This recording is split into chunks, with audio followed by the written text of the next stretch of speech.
Hello friends, welcome to my YouTube channel. UP triple SSC ANM के DV के लिए final result out हो चुका है। जैसा कि 5272 पोस्ट के लिए ये वैकेंसी निकाली गई थी और डीवी के लिए 10,272 लोग को शॉर्ट लिस्ट किया गया है फाइनली, कि इतने बच्चे अपना डॉक्यूमेंट वेरिफिकेशन करवाएंगे। इसमें बात करते हैं कि कट ऑफ क्या गई है डीवी की। तो यूआर की जो गई है 61.75 गई है, एससी की 56.75 गई है, एसटी की 31.75 गई है और ओबीसी की बात करते हैं तो 55.25 गई है और ईडब्ल्यूएस की 55 नंबर गई है। जिन साथियों को डीवी के लिए शॉर्ट लिस्ट किया गया है उनको हार्दिक शुभकामनाएं। बाकी आपको कौन कौन से डॉक्यूमेंट रेडी करके रखने हैं, तो हम फर्स्ट ऑफ ऑल बात करेंगे कि कौन से डॉक्यूमेंट हैं। हमारा फर्स्ट डॉक्यूमेंट है हाई स्कूल की मार्कशीट और सर्टिफिकेट, इसको आप रेडी करके रखिए। दूसरा हमारा इंटरमीडिएट का है, इसका भी मार्कशीट और सर्टिफिकेट दोनों जो अब कंबाइंड होके आ रहा है उसको देना है आपको। और फिर एएनएम का मार्कशीट और सर्टिफिकेट आपको तैयार करके रखना है। उसके बाद उत्तर प्रदेश नर्स एवं मिडवाइफ काउंसिलिंग के द्वारा एक रजिस्ट्रेशन नंबर आपको दिया जाता है, प्रमाण पत्र, आप उसको भी रेडी करके रखिए। और आयोग के द्वारा जारी की गई जो मुख्य परीक्षा का प्रवेश पत्र था, आप उसको भी अपने पास रखे रहिए। स्कोर कार्ड रखे रहिए, ये आपको आने वाले डीवी में बहुत ज़्यादा ज़रूरी होगा। आप अगर आइडेंटिटी की बात करते हैं तो आप अपना आधार कार्ड को रेडी रखिए। अगर आपके पास आधार नहीं है तो आप पैन कार्ड, वोटर आईडी और ड्राइविंग लाइसेंस का ज़रूर ध्यान रखिए, ये भी आपके पास होनी चाहिए। और आपके पास कम से कम 4 से 5 पासपोर्ट साइज़ फ़ोटो रंगीन होनी चाहिए। और जब आपने फॉर्म भरा था उसका एप्लीकेशन फॉर्म आपने रखा होगा, तो आपको उसकी भी ज़रूरत आने वाले डॉक्यूमेंट वेरिफिकेशन में पड़ने वाली है।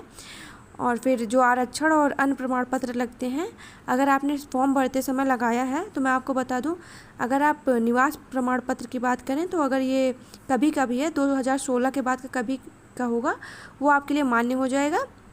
और कास्ट सर्टिफिकेट जो आपने फॉर्म भरते समय लगाया था, आप उसको लगा सकते हैं डीवी में।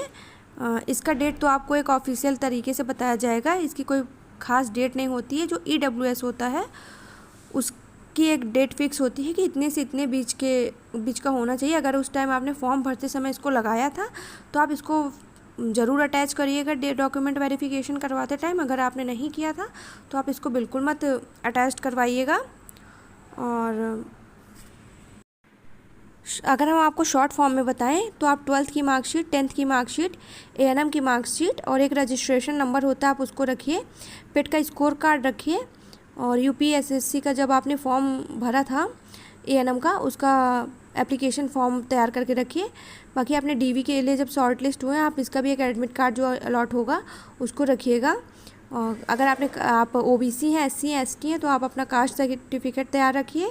ईडब्ल्यूएस के लिए तो ऑप्शनल होता है, अगर आपने फॉर्म भरते टाइम इसको लगाया है तो आप इसको ज़रूर लगाइए। अगर आपने उस टाइम नहीं लगाया था तो आप इसको अब मत लगाइएगा, इससे आपका रिजेक्ट भी हो जाएगा।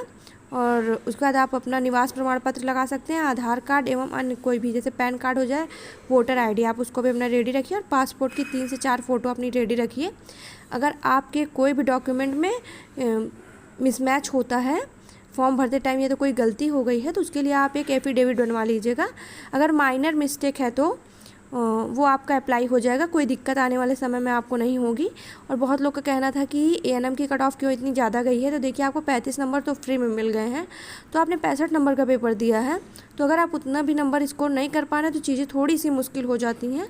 बाकी ठीक है, कट ऑफ बहुत ज़्यादा हाई नहीं है। 35 नंबर जिस हिसाब से सबको दिया गया है कंपलसरी, उस हिसाब से कट ऑफ कुछ ज़्यादा नहीं गई है। आप लोग अच्छे से तैयारी करिए और अपना डॉक्यूमेंट रेडी करके रखिए, ताकि आने वाले समय में अगर ऑफिशियली डेटा कोई आपको पता चलता है, डेट आती है कि हाँ इस टाइम होगा डॉक्यूमेंट वेरिफिकेशन, तो आपको किसी भी तरीके की दिक्कत ना हो।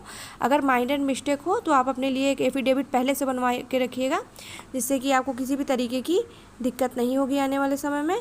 जितना मैंने आपको डॉक्यूमेंट बताया है इसके लिए एक निश्चित डेट लागू होती है, जैसे ईडब्ल्यूएस की, अगर वो जो डेट दिया जाएगा आप उसके बीच में ही लगाइएगा, उससे आगे या पीछे का AWS मत लगाइएगा। और मैं निवास की बात करती हूँ तो 2016 के बाद का होना चाहिए, उसके पहले का नहीं होना चाहिए। जिन साथियों ने लगाया है उसके लिए देखिए क्या नई नियमावली आएगी, उसके हिसाब से हम आपको अपडेट देते रहेंगे। बाकी जितने भी हमारे स्क्रीन पे ये डॉक्यूमेंट्स दिख रहे हैं, आपके लिए ये बस इतने ही डॉक्यूमेंट ज़रूरी है। ऑनलाइन माध्यम से होगा, आप ऑफलाइन जाके कहीं करवाएंगे ना, इसलिए आप अपने तरीके से तरफ से पूरी सावधानी बरतिए कि आपके डॉक्यूमेंट वेरिफिकेशन में कोई गलती ना हो। बाकी ऐसी अपडेट आपको मिलती रहेंगी। धन्यवाद।